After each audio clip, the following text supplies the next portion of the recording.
Before we get started with today's interview, just a quick reminder, click the thumbs up, make sure you subscribe, and ding the bell so that you don't miss any of the great interviews that we have coming up. Now, on to today's interview. Welcome back, everybody. Today, my guest is composer, pianist, and teacher Amy Stevens. Welcome, Amy. Thank you so much for being here today. Thank you. So I'm so excited to get to talk to you today. I want to ask you a little bit about your musical background. So tell me, do you come from a musical family? Yes and no. My mom played clarinet very well and played, I think, all the way through college or mid-college. My dad never learned an instrument, but he's a great music lover. He had some great records downstairs. Simon and Garfunkel stuck out to me in particular. Really loved those records. They quickly picked up on the fact that I was musical and thought maybe I would like some lessons. And then they were really great about taking us to live concerts. That was amazing. So we saw and heard music, great music all the time. And I think that was very motivating to me. So I'll show you a picture. That's me. Oh, wow. This is literally a toy piano that has about 2.5 octaves. And my mom found it at a garage sale. And it sounds like a toy piano. It doesn't sound like a real piano, right? So she put that in my playpen and I banged around in it all the time. She bought that dress just for the photo shoot and then returned it. Anyway. That's funny. So yeah, I think they figured out since I was playing on it all the time in my playpen, hey, maybe we should get her some lessons, right? So they got me a year of piano lessons. I actually practiced on that thing for the first year because I only needed middle C position, right? And then I came home one day in first grade and there was a piano. So wow. They were really great about making sure I had everything that I needed to learn. That you had all of that support and a family that took you to concerts, gave you that exposure and supported you in that pursuit. What a wonderful thing. At what point did it click for you that this was going to be your life? This was your life's work, your life's passion, that you were going to be a musician? Yeah, I actually talk about that in my childhood excursions book, the Are We There Yet? The third book, because we went to downtown Detroit to see concerts a lot. I grew up in the Detroit area, and one of the favorite places to go was Detroit Symphony Hall. And my dad's school, he was a high school English teacher, would put on a concert every year. Their spring concert, they would rent Detroit Symphony Hall, which was beautiful.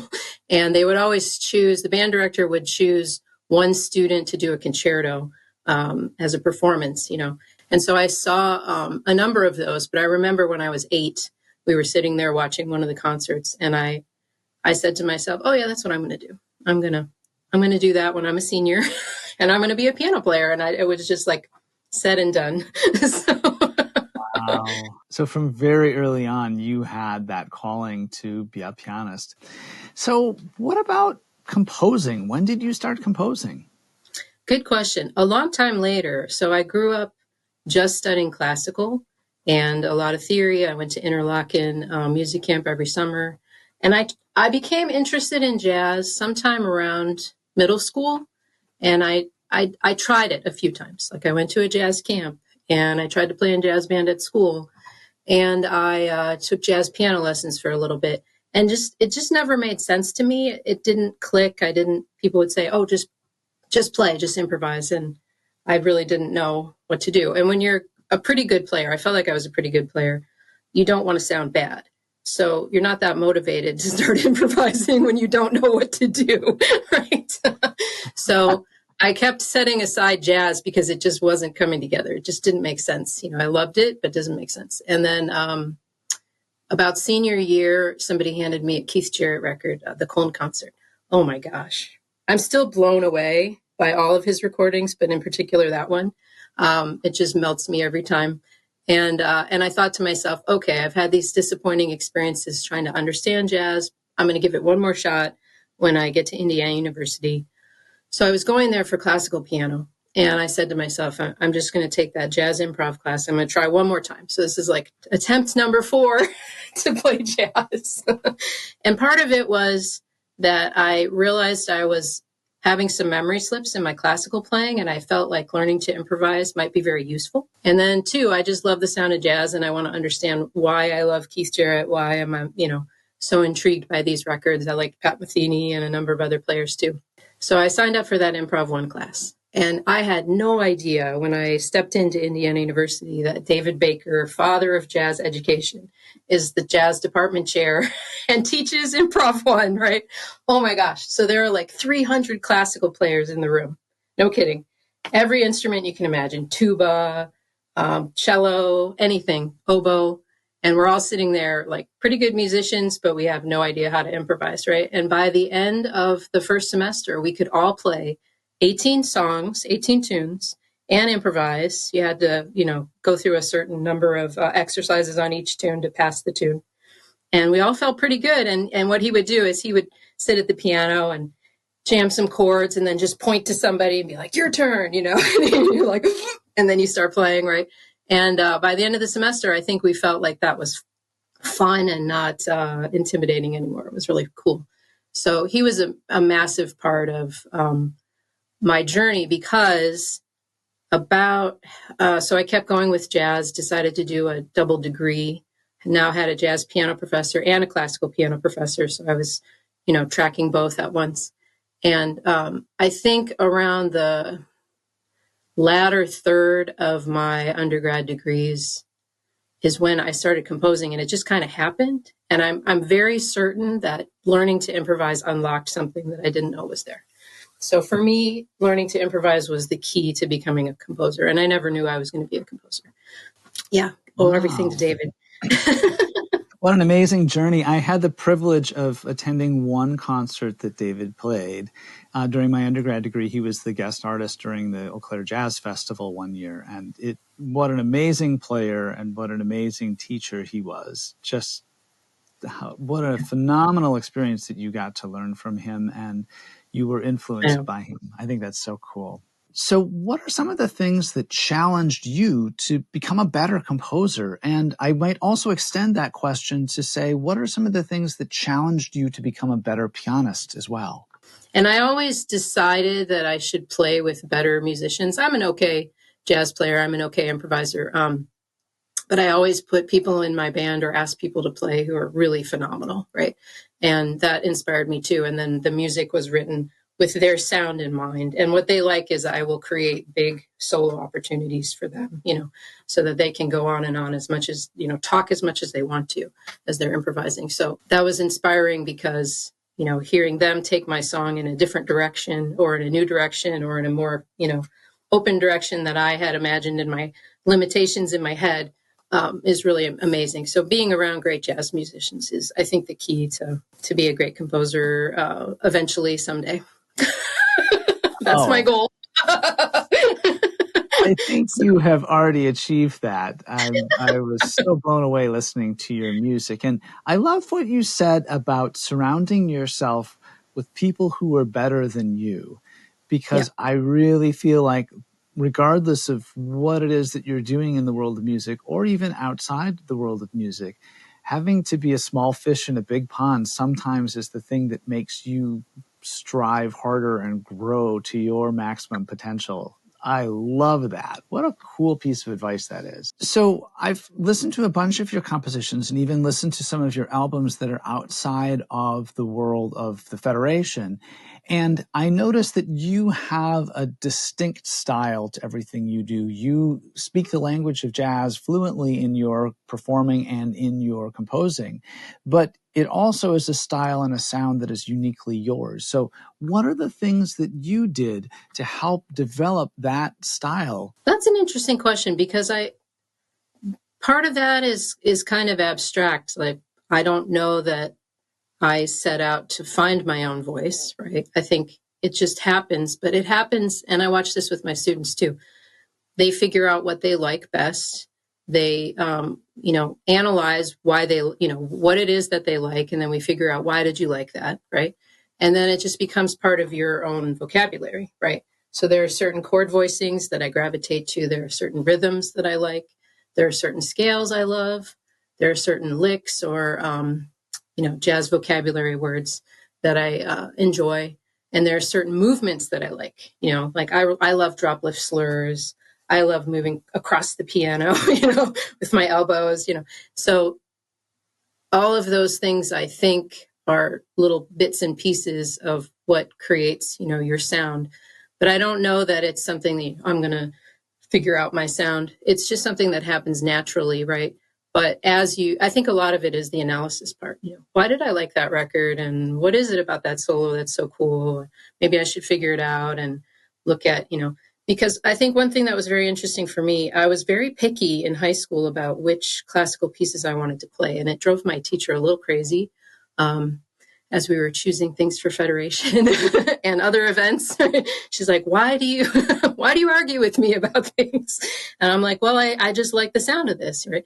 I didn't know why. I gravitated towards Brahms, and there were certain Chopin pieces and moments I was crazy about, Rachmaninoff, Ravel, Gershwin. Oh my gosh. And I didn't understand why. I just knew I liked those, right? And so then as I'm learning more analysis in theory class, classical theory class, jazz theory, right. I was able to sit down and look at those moments in those pieces, and I realized, oh, there's a minor ninth in there. No wonder I love that, right?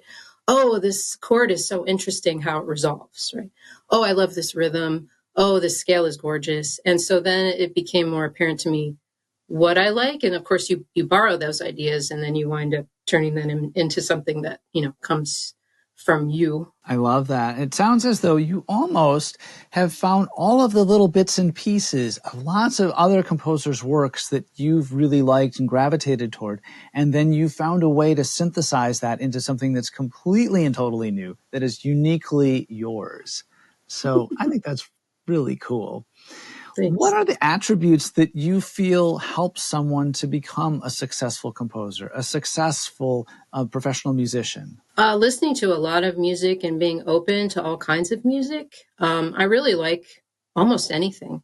I'm open to almost anything. I'll listen to almost anything. I'll find something that I like about it.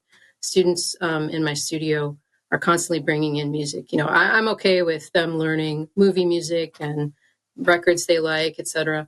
So they're allowed to bring in whatever they want, as long as the lyrics are clean. So that's the only restriction. So they bring all kinds of things that I haven't heard. So as students are bringing me things, that's expanding my view, right, and my world of music. And so I think the key is being open, listening to a lot of things. So what does your typical day look like? We have a big family here in San Francisco. I've got 3 sons, and we have an elderly relative who lives with us also in a tiny house. And so there's a lot of stuff going on. People need help with things and rides and stuff. So mornings are often that and composing and practicing. And then my students start arriving around 1 o'clock, and I teach until about 7:30, 7:45. I have about 40 students. So it's busy. And then at night, hopefully I'm engaged with some music. I really enjoy soundtracks. So, just watching and listening. And then sometimes I'll rewatch and listen, how did the music function in this show, right? I really enjoy that. So yeah, it's a little chaotic. Weekends are a little bit more open, so I might do a little more scoring then. Sometimes I'm just jotting my ideas down literally on paper. I still like to write on paper. And then I'll go to Finale during the weekend and score stuff. Or come down here into the studio and parse through some ideas. I have, that little voice memo app on my phone. It's probably got 30 or 40 little ideas. And sometimes I'll just click on them and listen. Do I want to develop this idea today? Where do I want to go? Nope, not today. Let's go on to the next one. Maybe something new will come out, right? Or maybe I want to sit down and figure out what I liked about the moment in that tune that I heard. So where do you seek inspiration for your compositions? I'll just hear an idea and I'll record it or write it down and come back to it later. I have a lot of snippets that, I may use later. Sometimes there'll be a thematic idea, especially if I'm thinking about a book. Like I have a series, Childhood Excursions, which is about how we move from our wrists and our elbows at the piano. And there are 3 books so far, and I'm working on the 4th book right now. And so I have a thematic idea for it, and I now know which motions I want to talk about, right? So sometimes the music will come out of the motion.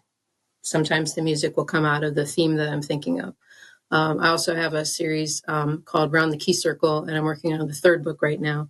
And that's about the circle of fifths. And this one will be on relative major and minors. And so I'm thinking about, how do I want to introduce that? And what kind of fun theme do I have, right, for the book? So it really depends what I'm writing and what I'm writing for. But I try to have some thematic ideas and see where it goes. That makes perfect sense. And this is a perfect moment to mention, if our viewers want to purchase those books, what's the website they should go to where they can see your publications? They can go to my website, www.amystevens.com. But all of my stuff in the Federation Bulletin is also on Red Leaf Piano Works website. I am one of the Red Leaf Piano Works composers. We're a collective. And so there's a lot of good Federation stuff on there by several of us. And some of it is in the solo categories, and some of it is in the new popular categories, and some of it is in the ensembles. So I highly encourage everyone to check out Red Leaf Piano Works. Excellent. We'll make sure we link both of those websites in the description of this video too. Thank you. When you compose, what sorts of restrictions do you place on yourself? Yeah, I thought that was a really interesting question that you sent me, because actually jazz musicians impose restrictions on themselves all the time. That's how we practice. You wouldn't think that would be true, but by narrowing the parameters of what you're doing, you actually expand your ideas. Okay, so this is one of the things that David taught us how to do. You take an idea through several chord changes, and then maybe you flip it upside down or backwards, retrograde, inversion, whatever, right? and more, or maybe you say, okay, this time through the tune, and usually a jazz tune is 32 bars. Jazz standards usually 32 bars. Blues is 12 usually, right? So you're going through the tune and you say, okay, I'm only going to play on beat 2 and 3. I'm only going to play on beat 4 and 1.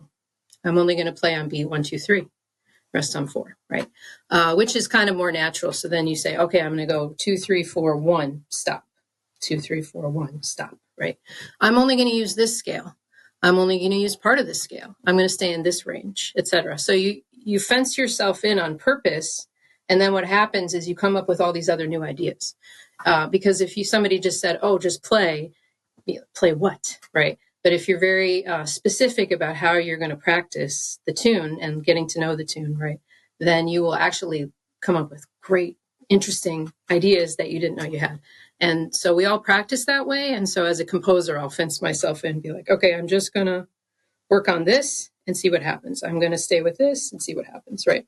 And more things come out. So it's actually a brilliant way to practice. I love how you find that liberation creatively by restricting yourself. That resonates with me a lot.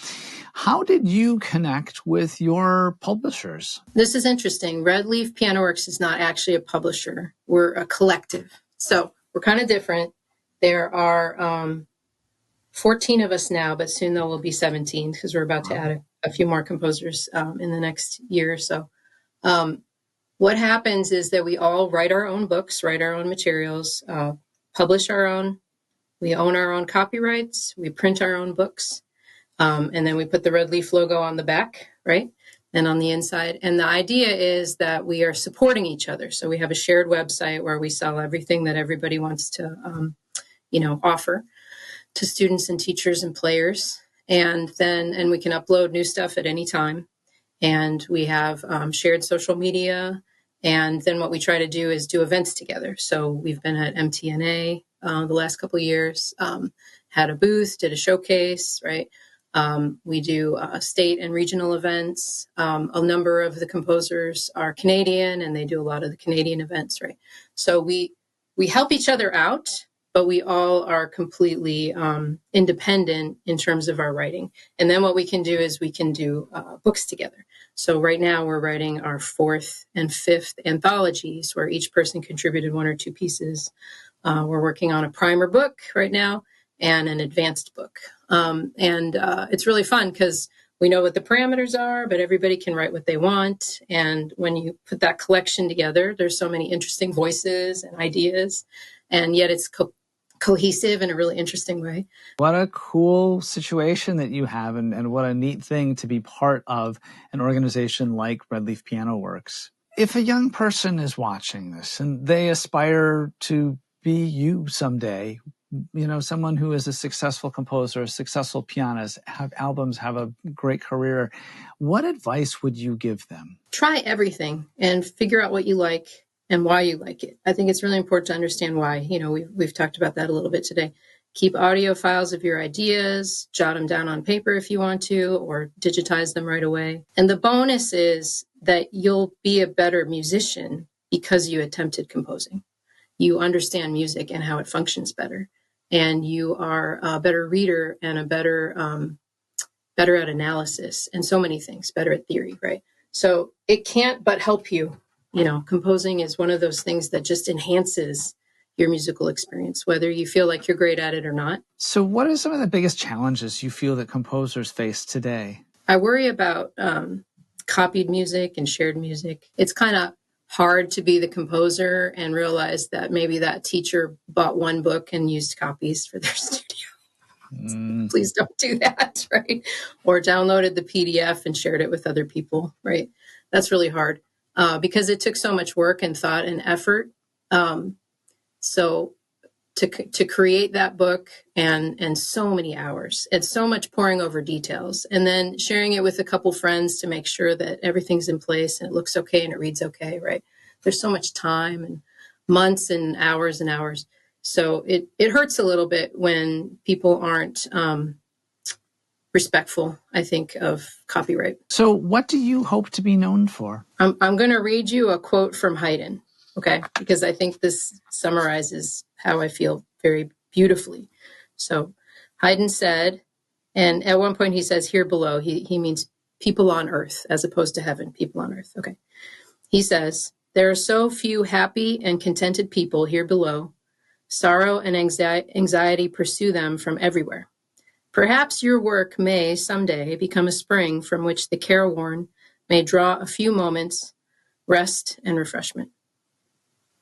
So beautiful. That's beautiful. That's my life's mantra. I hope that the music brings some cheer, some deep reflection, or a moment of pause or a moment of respite. That would be amazing to me. Thank you so much for being here today. My guest has been composer, pianist, and music instructor, Amy Stevens. Thank you so much, Amy. You're welcome. Thank you, Sam.